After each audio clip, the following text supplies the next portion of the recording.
전체적으로 지금 내년에 좋아질 5대 광역시는 없어 보입니다. 지금 상황에서는 어떻게 됩니까? 지금 상황에서는 차라리 좀 버티다가 반등이 올 때, 반등이 분명히 한 번쯤은 있을 겁니다.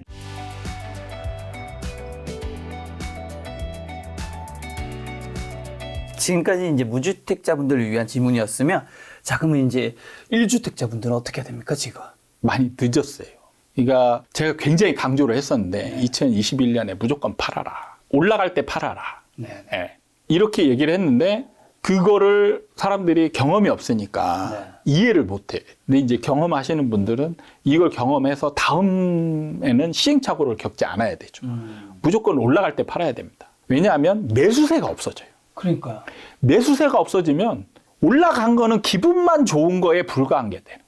그 다음에 그냥 내가 팔지도 못하고 하락을 계속 이제 맞아야 되는 거예요. 그게 이제 늦었다라는 표현입니다. 거기서 만약에 지금 팔려고 한다라면 매수세가 없기 때문에 급매로 팔아야 되거든요. 그럼 순간적으로 내가 지금 팔려고 한다면 몇 억을 깎아주고 팔아야 돼요. 이게 이제 결정하기가 매우 어려운 거죠. 어렵죠. 네. 지금 상황에서는 어떻게 됩니까? 지금 상황에서는 차라리 좀 버티다가 지금 버티다가. 버티다가 반등이 올 때, 반등이 분명히 한 번쯤은 있을 겁니다. 그 반등이 추세 전환의 반등은 아닌가 봐요. 추세 전환은 이루어질 수 없는 게 여기서 정부를 잘 이해하시기 바랍니다. 반등은 왜 나오느냐? 정책 때문에 반등이 나오는 거거든요. 정책을 이제 과하게 좀 풀어줄 때 아니면 풀어준 게 좀 어느 정도 누적됐을 때 이제 반등이 나오는데 여기서 반등이 이루어지는 게 추세 전환으로 해서 상승으로 가느냐? 그럼 여기서 여러분들이 한 번 더 생각을 하셔야 돼요. 뭐냐? 정부가 가만히 있을 건가? 상승한 거를 내가 그동안 잘했다. 이렇게 박수 치고 있을 건가? 어떻게 할 것 같으십니까? 반대겠죠.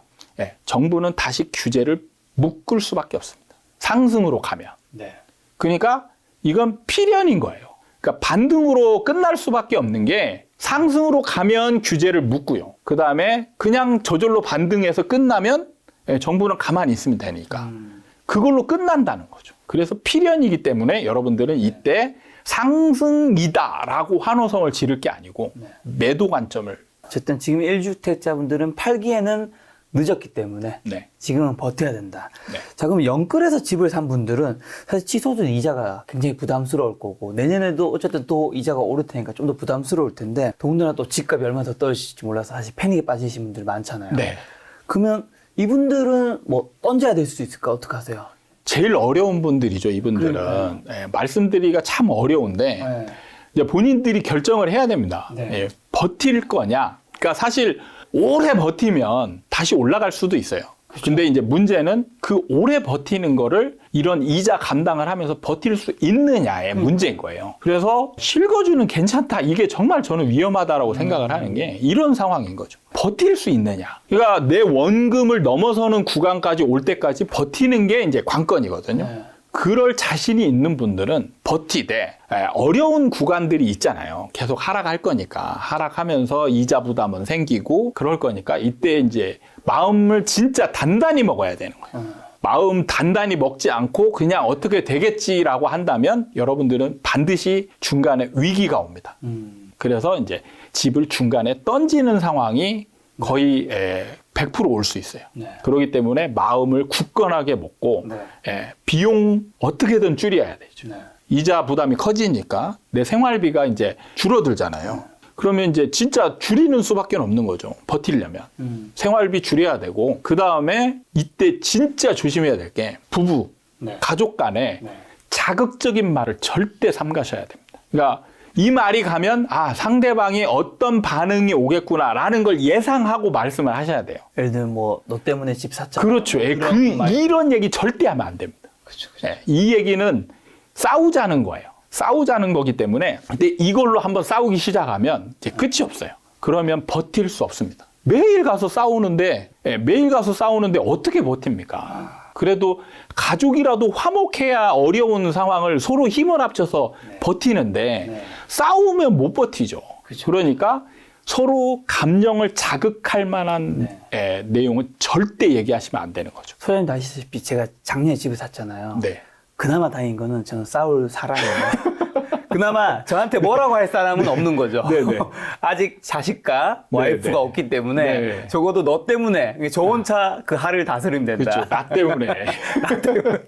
이렇게 이제 하면 되니까. 네. 그래서 마음을 잘 먹으면 되고, 네. 매도하겠다 마음 먹은 사람들은 네. 바로 팔면 안 되고요. 네. 반등 구간이 올 때까지 기다렸다가 네. 반등 구간에서 이제 반드시 매도를 하셔라. 이렇게 말씀드리면 될 그분들은 것 지금은 좀 늦었으니까 조금은 차분하게 좀 기다려보자. 그렇죠. 네. 자, 그러면 집은 내가 그걸 살 능력이 있느냐도 사실 굉장히 좀 중요한 문제일 텐데 네. 소득 수준과 관련한 혹시 주택 매수 뭐 가이드가 있는지 내 소득에 적절한 주택은 어떻게 될까? 우리가 연봉별 네. 뭐 차 같은 건 있잖아요. 이미지 인터넷에서 네, 찾아보면 내 연봉이 뭐 6천이면 뭐 소나타나 네. 아반떼가 뭐 적당하다든가 이런 이미지들이 막 많이 있는데 네. 어떻게 보세요? 사실 저는 그거를 크게 중요하게 생각하지 않습니다. 네. 예, 그걸로 이제 집값 뭐 시장 분석을 하는 분들도 많은데 네. 뭐 PIR이라든지 네. 이런 걸 가지고 이제 분석을 하시는 분들이 많은데 사실 상승 구간에서는 다 오바돼요. 네. 예, 그리고 하락 구간에 대해서는 다 저평가됩니다. 네. 그래서 사실 큰 의미가 없어요. 네. 그래서 중요한 거는 소득이 문제가 아니고 네. 내가 얼마를 모아놨냐. 네. 그리고 이제 여기서 대출을 낀다면 네. 그 이자를 내가 이제 좀 무리를 하더라도 감당을 할 수 있느냐. 이런 부분을 고민을 하셔야지 소득 구간, 물론 이제 그게 영향을 주는 거겠죠. 그렇죠. 예, 그거지만 현실적으로 본다라면 소득이 많지만 씀씀이가 커가지고 내가 모아놓은 돈이 많지 않을 수도 있고 씀씀이가 월급이 작지만 그래도 진짜 자린고비처럼 막 해가지고 네. 많이 모아놓은 분들이 있을 수도 있잖아요. 네. 그럼 내가 모아둔 가용자금을 가지고 집을 사면 되는 거죠. 네. 그러니까 상승장에서는 저는 조금 무리해도 된다라고 말씀드립니다. 왜냐하면 상승장이니까 집값 상승이 이루어지잖아요. 그러면 내가 무리해서 막 이자 내고 이게 자산 증식으로 연결이 되는 거예요. 그렇죠. 그렇기 때문에 제가 옛날에 분양할 때 가끔 얘기를 하는데 신혼부부 예를 듭니다. 제가 분양할 때 신혼부부가 상담을 왔는데 이제 결혼 진짜 한 지 몇 달 안 된 신혼부부였어요. 근데 집을 이제 사러 온 거죠. 근데 모아놓은 돈이 없더라고요. 그래서 계약금 10%만 내면 중도금 대출도 뭐 무이자로 해주고 막 이런 조건이었어요. 근데 계약금을 낼 돈도 모아놓지 않았어요.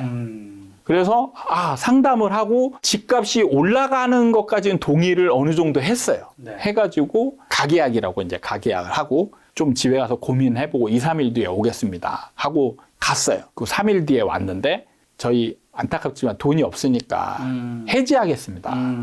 근데 분양에서는 가계약하면 웬만하면 해지해 줍니다. 네. 그래서 그걸 잘 활용하시면 되는데 제가 이제 그때 다시 상담을 했어요. 이때 전세 들어가면 니네 돈 절대 못 모은다. 근데 지금 그래서 제가 이제 재무 상담까지 소득 수준이 얼마냐. 네. 둘이 합쳤더니 한 7천에서 8천 정도 된대요. 그럼 사실 그때 그 아파트 가격이 3억 중반이었거든요. 그러면은 계약금이 3천만 원대 이제 중반이잖아요. 10%니까. 그러면 이거 신용대출 되지 않냐. 그럼 신용대출로 이거 받고 그러면은 기간이 그때 한 잔금 치를 때까지 기간이 2년 정도 네. 남으니까 그럼 그때까지 이거 신용대출에 대한 이자라든지 이런 것들은 네. 어떻게든 해가지고 갚거나 이자 감당하고 그 다음에 이제 그때 가면 대출이 한 70% 정도 나오니까 70% 가고 그러면 잔금 마련할 돈이 네. 20%만 있으면 되잖아요. 그러면은 한 6천에서 7천만 원 정도. 7천만 원 정도 2년 뒤니까 니네 연봉이 되면 죽으라고 모아라. 니네 신혼이니까 어디 놀러 가고 맛있는 거 사 먹고 이런 거 하지 말고 네. 이때 전략해가지고 돈 모아라. 그래서 잔금 마련하고 만약에 모자라면 부모님한테 손 벌려라. 네. 그렇게 해서 마련하고 집을 사면 반드시 올라가니까 네. 그게 자산 증식으로 연결이 되니까 그때 고생했던 거는 젊었을 때 사서 고생한 앞으로의 희망이 되는 그런 걸로 연결이 되니까 이때 그렇게 해라 해서 진짜 계약을 했어요. 그 집은 어떻게 됐어요? 올랐습니다. 어디까지요? 한 3억 정도 올랐죠. 그러니까 그분들은 그때 선택을 안 하고 전세를 갔으면 그분들 돈을 모아놓지 않았기 때문에 전세금도 사실 굉장히 어렵게 마련을 해야 되는 상황이잖아요. 그러면은 집을 살 수 있는 구간이 없는 거예요, 이분들은. 네. 그러면 아마 지금까지도 무주택자일 가능성이 굉장히 컸던 거죠. 근데 지금 그 상태의 집을 샀었기 때문에 그 다음에 이제 어떻게든지 연락을 안 해서 모르겠지만 어쨌든 3억 정도 올랐고 네. 그런 뒤에 더 이제 다른 걸로 뭐 이사를 가거나 이러면서 자산 증식을 했을 가능성이 많은 거죠. 네. 그러니까 상승장 때는 자산 집값 올라가는 게 내가 나가는 이자나 이런 거에 비해서 훨씬 크기 때문에 약간은 무리해도 괜찮은 거예요. 하락장 때는 그 반대인 거고. 반대죠. 하락장 때는 정말 신중하게 아무것도 안 하고 안 쓰는 쪽으로 뭔가를 포지션을 만들어놔야죠. 자, 그럼 인천, 경기, 그다음에 5대 강력시, 부산, 울산, 대구, 광주, 대전, 세종만 한번 좀 점검한다면 일단 인천, 경기는 어떻게 될까요? 내년에. 네. 심각하죠. 지금 인천이나 경기도 입주 물량이 많거든요. 네. 자, 여기서 이제 제가 입주 물량을 이때 강조하는 이유가 뭐냐면 하락장이에요. 하락장의 입주 물량은 하락 요인이거든요. 그렇죠. 그러면 많으면 많을수록 하락 요인을 가속화시키는 요인이 됩니다. 그렇죠. 특히 전세가를 떨어뜨리는 역할을 많이. 그러니까 제가 입주 물량은 100% 임대 공급이라고 얘기해요. 네. 100%. 그 물량 전체가 다 임대 공급. 그리고 그 중에 일부가 매매 공급으로 나와요. 그래서 입주 물량이 하락장하고 맞물리면 전세가를 뚝뚝 떨어뜨려요. 네. 그러면 전세가 떨어지면서 전세가가 떨어지면 문제가 뭐냐면 전세가율이 높을 때까지 계속 떨어지거든요. 그러니까 매매가 하락률도 크다는 얘기예요. 그렇게 볼 때 지금 경기도와 인천 같은 경우는 입주 물량이 크기 때문에 내년에 하락폭은 여전히 지금 추세를 이어갈 가능성이 많다. 이렇게 보시고 서울도 그렇게 좋은 상황은 아닙니다. 서울도 이제 내년부터 이제 입주들이 시작되는 것들이 좀 있고 분양도 좀 본격적으로 진행될 예정이기 때문에 서울도 상황이 좋은 건 아니고요. 전체적으로 지금 내년에 좋아질 5대 광역시는 없어 보입니다. 지금 금리가 워낙 지금 시장을 잡아먹고 있는 상황이기 때문에 전체적으로 지금 하락 추세를 이어갈 가능성이 굉장히 크지 않나. 이 중에서 좀 가장 또 더 위험한 데는 어딜까요? 5대 강력시 중에서. 가장 위험한 데는 대구죠. 대구. 대구 같은 경우가 지금 미분양 쌓이는 정도가 굉장히 크고 그렇게 되면 이제 시장 분위기는 더 하락할 가능성이 좀 있고 그다음에 세종 같은 경우는 이제 전세가 하락이 어느 정도 멈출 가능성이 좀 있습니다. 세종 같은 경우는 근데 매매가는 좀 여전히 하락 추세를 이어갈 가능성이 좀 있고요.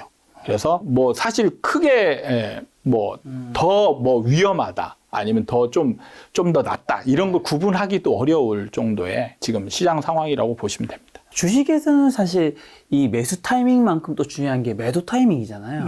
근데 이제 생각해보니까 부동산에서는 이제 언제 사라는 말은 굉장히 많이 좀 있는데 언제 팔라는 이야기 명확하게 좀 들어본 적이 없는 것 같은데. 그렇죠. 부동산은 언제 팔아야 돼요, 보면? 제가 작년에 파르라고 얘기하면서 욕을 바가지로 먹었었잖아요. 작년까지만 해도 아직 상승 분위기가. 매수는 기술이고 매도는 예술이라는 표현이 있잖아요. 그렇죠. 실제로 진짜 그렇습니다.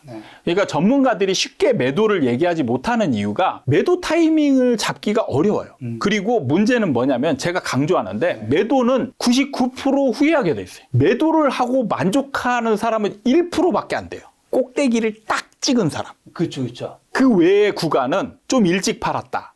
그러면 올라가잖아요. 아, 그럼 내가 일찍 팔았네. 후회하고. 그 다음에 꼭대기 찍고 넘어가잖아요. 아, 그때 팔 걸. 그럼 그때 팔 걸. 지금 팔려고 봤더니 안 팔리고. 다 후회 구간이에요. 그래서 어려운 겁니다. 그러니까 사람들은 후회를 남기는 걸 정말 싫어하거든요. 그래서 꼭대기에 팔고자 노력하는 사람한테 팔라는 얘기를 하면은 아주 욕을 먹을 가능성이 굉장히 높은 거예요. 그래서 그러면 이제 최선의 구간을 찾아야 되는 게 이제 가장 좋은 선택이 되는 거죠. 그러면 제가 강조하는 게 뭐냐면 이제 이렇게 여기에서 올라가서 이렇게 간다. 여기에서 올라가서 왼쪽에서 시작해서 오른쪽으로 넘어간다. 여기가 왼쪽입니다. 왼쪽에서 올라가서 오른쪽으로 넘어간다. 그럼 언제 팔아야 되느냐? 왼쪽 어깨에서 팔아야 돼요. 올라가는 어깨에서 팔아야 됩니다. 그래서 여러분들이 반드시 인정하고 넘어가야 될 게 뭐냐면 어깨에서 팔았잖아요.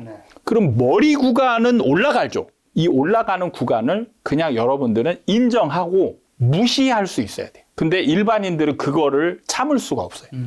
그게 이제 어려운 겁니다. 그렇죠. 주식은 사실 어깨에 팔라는 명언들이 많은데 사실 냉정하게 따져보면 중간중간에 다 팔 수 있는 구간들이 있어요. 그렇죠. 그래서 충분히 할 수 있습니다. 근데 부동산은 그게 안 돼요. 떨어지기 시작하면 사는 사람이 없으니. 올라가는 구간도 어깨를 넘어가면 거의 사는 사람이 없어집니다. 그러니까 폭등 구간을 딱 지나잖아요. 네. 그러면은 사는 사람이 거의 없어집니다. 그래서 이때부터 어깨를 넘어서는 구간부터 팔기가 어려워져요. 그런데 폭등은 하나둘씩 일어납니다. 그러니까 여러분들이 나는 그거를 해당돼야 될 텐데 이렇게 이제 마음을 먹고 있으니까 미련을 가지는 거예요. 근데 그거는 정말 운이 따라야 되는 구간이지 팔고자 하는 사람이 수백 명 있으면 그 중에 한두 사람만 찍는 거거든요. 그러니까 여러분들은 항상 착각을 하는 게 나는 그 구간에 내가 속할 거라고 생각하는 거예요. 그러니까 경매도 그렇고 항상 한 명만 되는 거에 반드시 내가 돼야 된다. 이렇게 생각하는 거죠. 자, 그럼 어깨에 팔아야 된다는 건 이해했는데 네. 그럼 어깨를 좀 대략적으로라도 알 수 있는 기준은 뭐가 있을까요? 사실 상승장에서 서울 수도권에서 폭등 구간은 반드시 조정장, 정부가 강하게 규제를 정말 세게 때리는 구간이 생깁니다. 그러면 그걸로 인해서 약간 시장이 하락하는 듯한 모양새를 나타내요. 이게 조정입니다. 그런 다음에 반드시 나타나는 게 폭등이에요. 이때 폭등 때 팔아야 되는데 이때 폭등 때 이제 생겨나는 그 주요 시그널, 이 나타나는 현상들이 뭐냐면 대량 거래예요. 그리고 주로 무주택자 위주의 거래들. 네. 이런 대량 거래가 일어난다. 그럼 이때 무조건 아쉬움은 그냥 이 무주택자가 샀잖아요. 그러면 산 사람도 약간 올라가는 구간이 있어야 제가 덜 미안하죠. 그렇게 나와야지. 딱 팔고 떨어지는 매수자는 이제 떨어지는 구간. 진짜 정말 운도 없구나. 너는. 나는 정말 잘 팔았다. 이렇게 나오면 안 되는 거죠. 네. 그래서 대량 거래가 일어나는 타이밍, 그때 파시면 돼요. 자, 이번에 이제 김작가 TV 채널에서 이제 2023 머니 트렌드 쇼라는 이제 올해 마지막 강연이 있거든요. 그 행사가 이제 2022년 12월 3일에 이제 주식 파트가 있고요. 2022년 12월 4일에는 이제 부동산 파트. 시간은 똑같이 오후 1시부터 5시까지인데요. 첫 번째 날 이제 1일차의 주식 파트에는 이제 이코노미스트 홍시훈 박사님, 채슬리 투자자문의 박세희 대표님, VIP 자손님 최윤철 대표님이 이제 주식 파트에 강연을 해주시고요. 2일차에 이제 소장님이 계신데 부동산 트렌드에 이제 김경민 교수님, 그 다음에 한국경제 전망에 이제 김강서 실장님, 그리고 이제 세 번째 이현철 소장님께서 2023년 부동산 시장 이제 전망 여기 해주실 건데, 자, 올해 어떻게 보면 또 이제 소장님께서 부동산 시장을 굉장히 잘 맞추셨잖아요. 네, 잘 맞추신 만큼 아마 많은 분들이 또 소장님 좋은 대로 하신 분들은 본인들의 이제 부를 잘 지키셨을 것 같은데, 이 행사에 참여하시면 이제 2023년과 그 다음에 또 내 돈을 어떻게 좀 불릴 수 있는 방법을 좀 배울 수 있지 않을까 싶은데, 근데 요즘에 재테크 시장이 워낙 안 좋다 보니까 이런 강연회나 행사에 많은 분들이 참석을 별로 하지 않는다고 하더라고요. 근데 소장님께서 또 이런 때 이런 공부가 필요한 이유에 대해서 뭐라고 생각하세요? 하락장으로 가면 사실 시장 참여자들 같은 경우 이제 할 게 별로 없거든요. 그렇죠. 다들 필연적으로 가는 게 손을 놔버립니다. 근데 제가 관심이 정말 중요하다라고 말씀을 드리거든요. 관심을 가지고 그 시장을 바라보느냐, 관심을 놓고 보느냐. 그래서 지금 중요한 게 관심을 놓지 말고 부동산 공부를 지금 하셔야 된다. 이렇게 강조를 지금 드리고 있는 거예요. 오히려 공부는 상승장이 아닌 하락장 때 해야 한다. 그렇죠. 이게 적절한 타이밍이 오면 과감하게 이제 돈을 입금할 수 있는 준비가 미리 되어 있어야 되는 거죠. 그러려면은 미리 공부를 해야지, 그때 가서 공부해야지라고 생각한다면 이미 늦는 거예요. 지금 딱 필요한 공부 이제 2023 머니 트렌드 쇼에서 저희가 준비했고요. 오프라인은 이제 164개의 자석이 있고 온라인은 2,000개의 자석이 있으니까 많은 분들이 이 영상에 제가 하단에 고정 댓글 남겨놓을 테니까 그걸 통해서 신청하시면 또 신청 혜택으로 저희가 이제 이번에 출간한 이제 머니 트렌드라는 책도 이제 저희가 무료로 이제 오프라인에 참석하신 분은 다 드리고, 그다음에 또 직접 이제 오프라인에 참석하신 분들은 이현철 소장님이나 다른 연사분들 그리고 저까지 해서 다 함께 사진을 찍을 수 있는 그런 시간도 있으니까 많은 분들이 좀 참여하셔서 김작가 TV에서 올해 마지막으로 준비한 행사니까 여러분들과 함께 좋은 시간 가지면 좋을 것 같습니다.